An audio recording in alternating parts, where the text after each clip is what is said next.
So this is our brand new motorhome.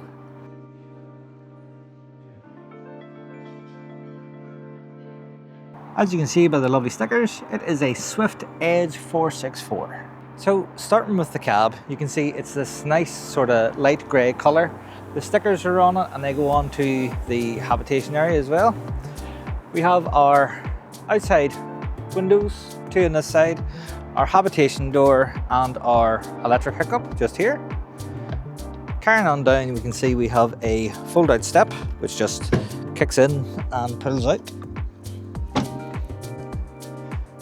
We have our gas locker which will hold 2 gas bottles. We have our flue for our boiler, storage for underneath the bed, our awning light just up above the gas locker. At the back of the motorhome we have the 2 lay bars for the bike rack. We also got the optional reversing camera and rear view camera, and then up above us we have our 450 watts of solar. So in our last van we had 390 watts of solar and it did us brilliantly, so we did, especially when we got actually a bit of sun in this country.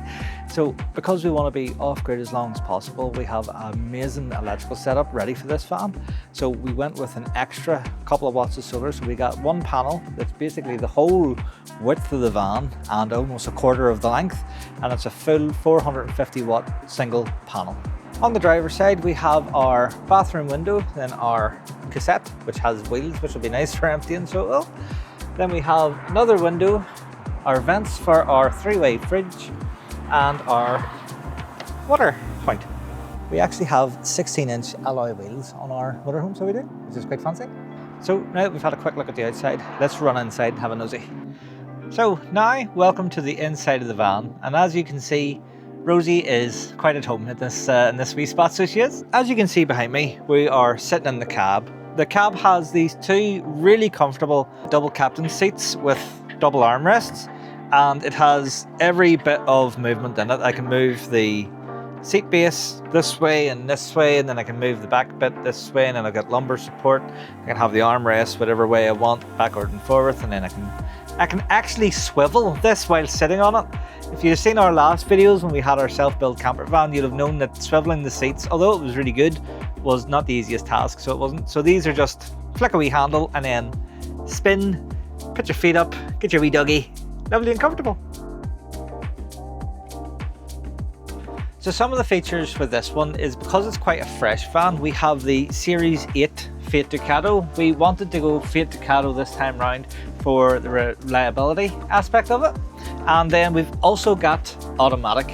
So whenever we drive places like the Wild Atlantic Way, loads of country roads, and then if we're planning on going to Europe and such, like if you're doing steep climbs and you're in traffic, gradients and stuff can be really hard, like changing gears back and forth. So with the automatic option, it just makes it so much more comfortable and just makes it so easy. We also have cruise control, which is absolutely massive for me. It's quite nice to not just be having my foot on the accelerator all the time. I'll be able to hit a button and just keep a nice speed. A major difference we have with this van, and it's an absolute game changer. It was the only reason why we really wanted to buy a motorhome, and it's because we get cup holders with this van. It's absolutely amazing. So we have 1 cup holder, 2 cup holder, 3 cup holder, and then believe it or not, there's a cup holder in each door as well. So instead of having no cup holders in the last one, we now have lots of cup holders. When we picked this motorhome, we went for a few options as well, just to make life a wee bit easier and more comfortable.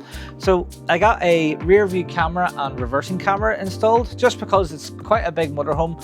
Whenever there's like people behind you, if you can't see them in the mirrors and you can't see them at all.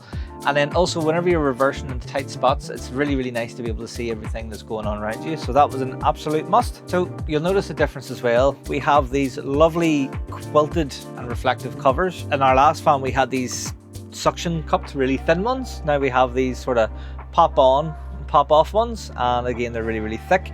We might actually upgrade these to the pull across blinds at some stage, but I'll be honest with you, taking these on and off is just so much better and easier than our last setup. So what sold us on the van is the fact that we have so much open space.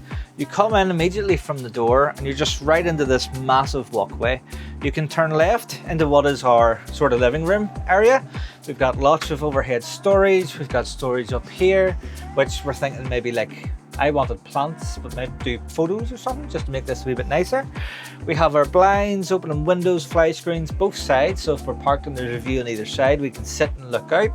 And it's a really nice area just for sort of like lounging, get the feet up, watch TV when we get our TV. It's just so comfortable and so nice.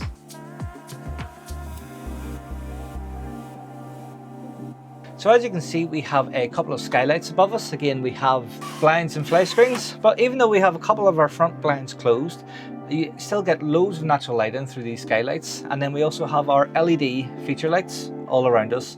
So the van feels really nice and light and spacious. So as you can see, if we look in this cupboard here, just how much space we have. And we have 1, 2, 3, 4, 5, 6 of these cupboards in the habitation sort of area, and then we have another 3 in the bedroom area. So as we're walking around showing you the van, you're probably going, what's this plastic stuff? That we've just got this van, so we haven't even taken the plastic off it yet. We're nearly afraid to take the plastic off it yet until Rosie gets used to it, so we want to make sure Rosie's really used to it, and that she stops shedding before we take the plastic off.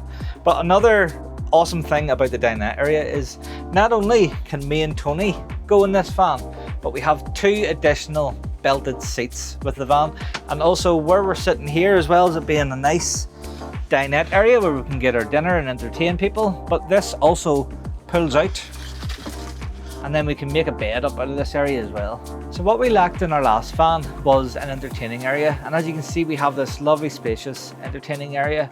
Whenever we seen Dom and Emma's motorhome, we really liked that idea, and because we started getting more and more friendly with more van lifers, we really like the idea of having people over to our van, going over to their van. So whenever we picked this van up and we started showing family, we actually got 6 people in this area, and it didn't feel cramped at all. Like, everybody was able to sit comfortably. You were able to, like, if you had to move to go to the door or go to the toilet, you weren't like walking on top of anybody. So it's really nice and spacious. So some of the features we have a bracket for a TV, which we'll get at some point, and then we have 240 volt and 12 volt here. We also have some 12 volt sockets up above and also down below the seat as well. So you heard a bit about me say about the solar panel we have outside, which is amazing. But what we have in the cupboard here is our MPPT solar controller. This is a 40 amp solar controller, so we've got way more solar than we did with our last van. We have it here to travel wires down below for upcoming upgrades that we're going to put in this area right here. So this is our entryway, or our hallway as we'll call it in this van. And above the door, what we have is our control panel for our control systems in the van. So we have our water tank level sensors. That's right, we've got water tanks in this van. Oh, it's so exciting. So this will show us our tank levels. As you can see, there's nothing really in each. We have our battery level sensors as well. We have our awning light. We have our water pump, and then we have all our lights for inside as well that we can turn on and off. Beside it, we have our heater and hot water heater controls. So in the van, the heat actually comes out in a few different places. So we've got 2 vents here at the door. We have a vent underneath the living area. We have a vent in the bathroom, which is brilliant, so we can use it as a drying room. And then we also have a vent that comes out in around the bedroom area as well. So moving into the kitchen area, as you can see, we have more storage again. We have a microwave, which is a bit of a game changer. So we're going to do some upgrades so we can use this a wee bit more often. Then we also have this really nice gas oven and hob, and then we have an electric hot plate here as well. This is just so much nicer than what we used to have with our camping stove. We had to pull out the cupboards and such and get going, but you may see a wee bit less of the air fryer now that we have this, because this is just so nice.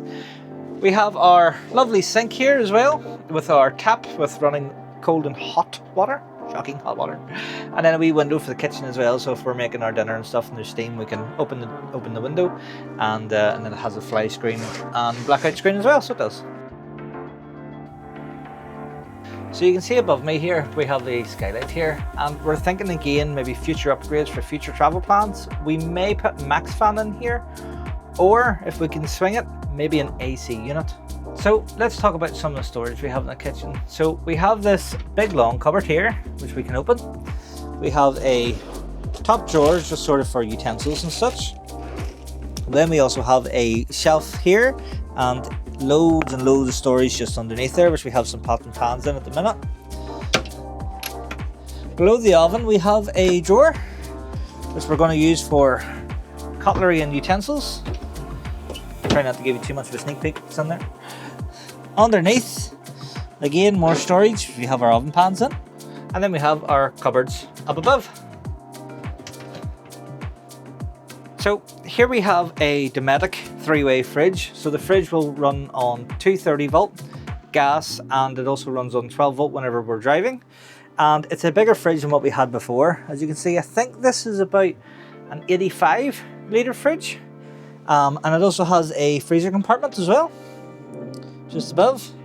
But this is really quite nice because I think we'll actually be able to fit proper bottles in these wee shelves and then actually get like a decent amount of food, which means we can be off grid and be traveling a bit longer. So directly across from our kitchen we have our cupboards over here, and in this one we have our wardrobe. In our wardrobe we also have our TV aerial and our TV signal booster so that we can have terrestrial TV. We also have another wee bracket for our table so we can extend our table out a bit. So underneath our wardrobe we have another cupboard, but this cupboard now is a bit shallower. It's just a couple shelves. We're not too sure what we're going to do with this, but we might use it for shoe storage because it would be nice to get the shoes out of the way as well. So as you can see, if I move this dividing curtain, we have our bedroom. Now this van comes with what's called a French bed. Now, whenever you get a van, there's always a compromise. You have to make a compromise somewhere. And we decided to make the slight compromise on the bed, or so we thought. We thought it was going to be a compromise, but whenever me and Tony actually lay here side by side, it ended up it wasn't a compromise at all. There's actually loads more space than what you think back here. So as I get on to it, and this is a Duvet mattress, which is really, really cozy. So we have loads of storage above us as well. So we've got cupboards up here with just tons and tons of storage. Like this one cupboard is probably twice the size as one of our cupboards in our last van. So we have two of them side by side, and then we have the one just above me, which is actually, to be honest with you, it's my first time seeing it. It's actually colossal, so it is, and I didn't realize it went all the way back there as well. So I didn't realize that was as big as that, so it didn't. Massive. And then the fun doesn't stop there. There's also lights underneath, wee reading lights for each of us, and more USBs here. So as I move from one flattering angle to the next, just in this corner here, we're actually thinking we might put a wee small TV here. And that's because we have more USBs here, 240 volt, the light for our bedroom area, and then there's a wee shelf here. So as you can see, our lovely window in the bedroom area, which we have our blackout blind and our fly screen, as well as our nice modern stroke granny-ish curtains. And the fun doesn't stop there for the bedroom. Get your mind out of the gutter. So if we lift our bed, what we have is, might not be able to see too much of this, but we have under bed storage. So I'll just lift this more out of the way. So under here we have quite a bit of under bed storage, but our boiler and heater is under here as well. Don't know if you can hear it, there's a wee hum. That's what's also really, really good about this heating system, is with our last fan with the diesel heater, it absolutely roared and all you heard was the tick, tick, tick, tick, tick. With this, you just don't even hear it at all. And we've got about 26 degrees in this fan. It's absolutely lovely and warm, really, really cozy, and we don't hear the heater absolutely blasting away. But it does take a wee bit of the storage area up. But what we also have is, if we're not using our dining table, we can store it here in this wee bit of a shelf. And then we have all our space for all our other bits and pieces. Kayak. And finally, we have the place where Tony will probably say I spend most of my time, the bathroom. So we have an actual proper bathroom. So I'll just nip in here and turn the light on, which is just on this wall here. So if I go into the bathroom, now this is why we compromised a little bit with the bed, so that we could have a full-size bathroom. Now, whenever you do van life, everybody always talks about the bathroom. So I'm just going to show you the reason why. And this is the reason why. Look at all this space for activities. So yes, we have a lovely big bathroom, so we do. Our shower comes out of our tap here, so it does, and hooks in so we can have a shower in here. The whole room is a wet room, so we can also pull this shower curtain round just to sort of, so we don't splash and everything. But we also have a nice mirror. This is the first van we've had with an actual proper mirror in it. And then we have some storage underneath the sink as well. So an amazing thing about this throne over our last throne is we actually have a button here which is electric flush. So no more pump handles having to manually flush the toilet. We have a button, like it actually feels like we're actually in a house now, so we do. And then this, I wasn't sure about this, but it's actually a frosted window. Probably a good thing we have that. So where we'll end it for the bathroom is we actually have more storage again with the shelf above. So we do, and our wee toilet roll and towel rail holder. But yeah, it's just a nice space in here. So there's loads of space. Like, I'm a big guy, and I'm not struggling for head height, nor am I struggling for width. Like, there's just loads and loads of space here. As well as that, we have our heating vent just in the corner, so we can use this as a drying room as well. So as you can see, this is why we chose to go with the motorhome. We wanted something that was more spacious, that would fit our needs more, because we wanted something bigger, that we just could move around in a bit easier, especially with little Rosie. Even though she likes to sit on top of you, it's nice to have a wee bit more space where she can sit on top of you. We just needed something that was going to be more comfortable than maybe what a camper van could give us. And then this also means that now that we're not having to spend our effort on building a van, we can now actually start doing what we actually wanted to do with our van, which is get more traveling. So now that we have the ability to, we are now planning bigger and further away trips. Now, you'll be seeing this video as sort of a war. Hopefully by the time you see this video, that war will have ended. But if it's still continuing, then you know that may have an effect on travel. However, we're now no longer stuck to time where we're building a van. So as soon as things are good to go, we are good to go, and it just makes us so excited. We can literally just get in the driving seat of this van. Everything will be the way we want it, and we just go for the boat and we go to where we want. And we bring you guys with us to show you where we're going to go. And just to add, now that we don't have to spend so much time building a van, wee Rosie will now be making more of an appearance in our videos. Some people have made the joke we're touring without Rosie, but no, not anymore. We've bought this so that we can take our little baby with us to all the magical places. So Rosie will be in these videos so much more. As you can see, she's in this one.